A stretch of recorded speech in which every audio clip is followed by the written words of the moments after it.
Yo guys, welcome back to the channel, and today we have another video for you. So this is going to be my second platinum of the year, Persona 5 Royal Edition. So I was at 0.2% when I actually finished the trophy.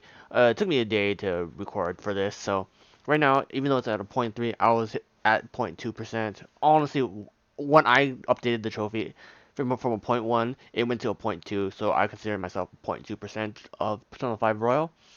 Overall opinions, I really do like this game, dude. It's the greatest addition, what a definitive edition should be to a game. They added so many things. They buffed a lot of things. They did nerf Reaper farming. I mean, it is what it is. You really shouldn't be Reaper farming in the first place, but whatever. They in order to stop Reaper farming, they increase how much XP you gain per in the game overall. It's great. Overall, the biggest complaint I still have about this game is not being able to play Kasumi early on. No real reason for that, because you only get to play her for one chapter. Spoilers. I mean, not really spoilers, but spoilers, I guess. Also, the fact that Gorokechi and Kasumi's second persona state doesn't even happen until you face the final boss, which at that point, why even have it? Why even give it as an option, I guess? But I guess Gorokechi's you get like a 90 SP fucking almighty move, which is pretty kind of cool, specifically just for the final boss. But it is what it is. It's like I understand the design decisions, and in order to make it story wise effective, I understand that, but give or take. So for my overall opinions, still amazing game. Definitely pick it up. Platinum this time around is honestly way easier than the original Persona 5 because simply you don't have to finish all the hardest trophies that that game had. And most of those trophies that from that original game are basically relegated to rewards in the game that they give you more Thieves' Den coins. But for the most part, I didn't find a need for those because you get so much throughout the entire game. So we're gonna quickly look through all the trophies, and I'll give you my opinions and compare it to the original game. Also, before this video ends, I'm gonna give you guys kind of an update to the channel, games I'm looking forward to mostly for the year. So make sure to stick around for that. So here we go. These are your typical beat the palace trophies. This is for beating every palace in the game. Obviously, they don't tell you, but they give you multiple options to fail the January arc. They give you a lot of options to fail it. Like they ask you multiple times, are you sure you want to do this arc? And you can just opt out and say you don't want to play it. But overall, the true ending is exactly the same, and you can get it without doing the January arc because it's the same ending as you would have gotten if you just played a regular Persona 5. So the January arc right here is once again 100% optional to do. This is your literally just start the game, get our scene. Story based, story based. You have to do one of these anyways. Um, max out your intelligence stat very easy. Max out all social stats because you can actively do more in the game and not waste time in the early stages of the game. This is extremely easy. Just spend time reading books, studying, or watching DVDs, play video games. Early game, it's super easy to do. Tokyo Tourist, when I hang out spot with everyone, this is pretty easy. Once again, most of these are pretty hard. The only limiting trophy right now, as of this taping of this recording, is Take Back the Future, which is at a 1.4%. That is the lowest it is, because the only reason why it's a point 0.3 is most of the people didn't do all these trophies in one playthrough, or weren't aware of that you could do it in one playthrough, for the most part. What else? Max out a female confidant. You don't need to do maximum confidants with everybody in the game for a trophy. This is literally you only need a level 10 with one female in the game. Pretty easy. Like I said, you only need one. Pretty easy. Of all awaken the party members persona for the second time. This is only attainable in the January arc, and it's very simple. You literally hang out with someone that's level 10 in your party. They'll change the persona one more time. Uh, for the most part, if you want to min max, you got to be very careful about this. If your character is already maxed out with stats, this will reset those max stats to the second awakening's max threshold. So you do want to be very careful if you're min-maxing that stuff. So you might not want to take it. You're asking what do you get for the second persona transformation. You just get another move essentially for your pool. So a lot of them are very very useful, but if you're taking over stats that you max out, they're not really worth it. And I should say this New Game Plus is amazing in Royal Edition. You get to carry over so much more. The biggest things are they buffed a bunch of the confidant stuff that you can take over. Your perma key lock opener is also saved in the game as well, and any bonus stats that you do to the gym or do the bar are also saved on your characters. So you essentially could get a level 1 Joker with max SP, HP, and stats, which is honestly insane to think. Pretty much easy stuff, easy stuff, easy stuff, easy stuff, easy stuff, easy stuff. I mean, the technical thing you're gonna do a lot in the game, very easy. Honestly, none of these are that really hard to do. I know people are gonna have a little bit of trouble with Reaper, but honestly, the best way to beat Reaper in this game, they made it so easy. Since Messiah is a free persona in this game, you literally make sure you use itemize Messiah. He gives you a very powerful armor piece. I believe it's like 300 defense, and it has high resistance to all magic.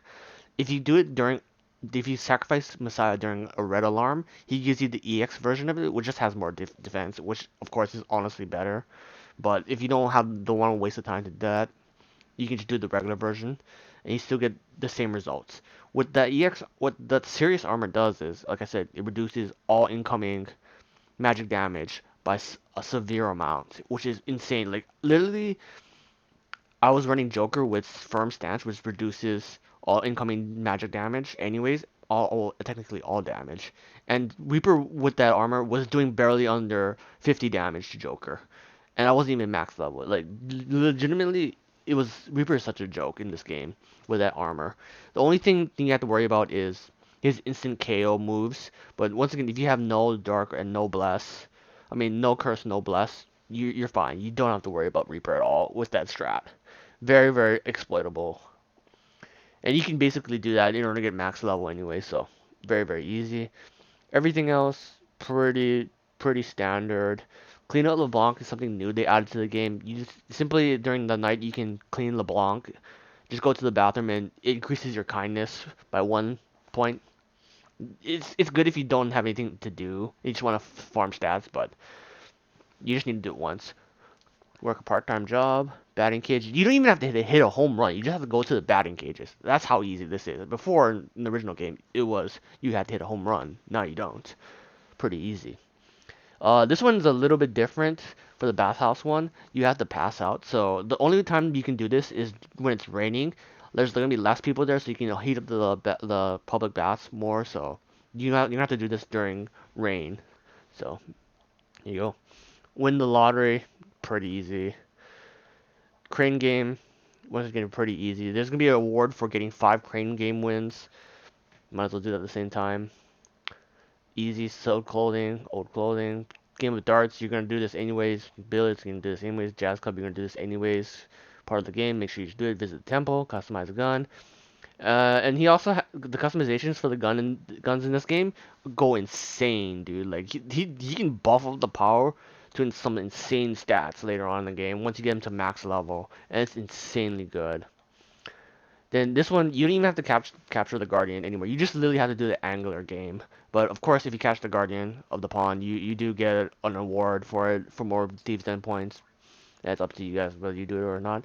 And this is another strange one. So in order to get this one, you have to go visit the Maid Cafe until you at least have 20 points. Then you spend those 20 points on the special meal. Once again, that's all you gotta do. That's just a little bit of a tricky one if people don't know that. So honestly, real easy platinum in the game. Real sorry about that. And I want to kind of review that compared to the original Persona 5 Royal. I mean Persona 5 Edition. Here you go. That this at this point is still sitting at a 2.4, which is honestly really high. But this one had way harder trophies in it, so I'll show you some of the harder ones in this game. This one is a fun one. I like that one. You actually have to do over 999 damage in this game as well too for one of them, but it's really not that hard. And they don't even have the twins battle one in this one as well too. So honestly, the hardest fight in this game was honestly Yuna or Kami, and that's pretty much saying a lot because that's pretty sad that Yu is the hardest boss fight in this game. Well, technically, might say more. I'm not gonna say his name, but the final boss is kind of hard. You just have to understand the tactics that go around him, and he's pretty easy to beat. So this one was a very hard one for a lot of people to complete the entire Persona compendium. This one you do not have to do it in Royal. It's just an award. This one took a very long time with the calculator. Then this one was another one you have to max out all confidants, which is not that hard. But on a single playthrough, you probably will be focusing on it. You don't need to do this for Royal as well too, which is huge.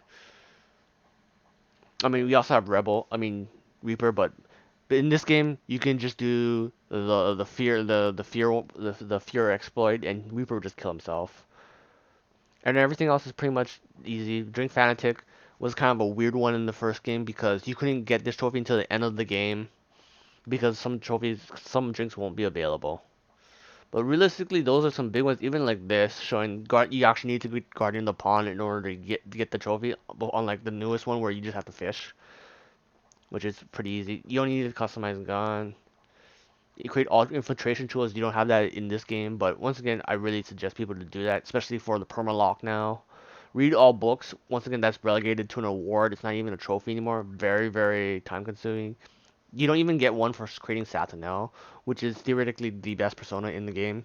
Uh, for the most part, if you have the DLC and you are using the Messiah technique, definitely use Messiah Picaro. He comes out free, zero money at level 90, resistant to everything, only weak to curse. Incredibly good thing. It learns Almighty Amp and it gets Megado. Very, very good. It's a very good replacement to Satanel until you get Satanel on New Game Plus. You have to get Golden Finger, play all the video games. Once again, that's nowhere near in Royal. It's simply relegated to an award. And batting cages, you actually have to hit a home run in the original game. So once again, the trophies are pretty easy in Royal compared to the original. So that's kind of my final coverage of Persona 5 Royal Edition. So the people that have waited for the end of this video and what I'm going to be playing, looking forward to the rest of this year, I honestly want to keep this kind of brief. We're still looking forward to Tales of Arise. Trails of Cold Steel 4 now, that's being localized. Hajimari no Kiseki, which is the after story 2 for, so that's going to be huge. And I'm also kind of looking forward to Last of Us Part 2. For those of you that haven't watched it up to this part, I will be putting those down in the description, regardless of what you guys think or not. Okay, until the next one, boys.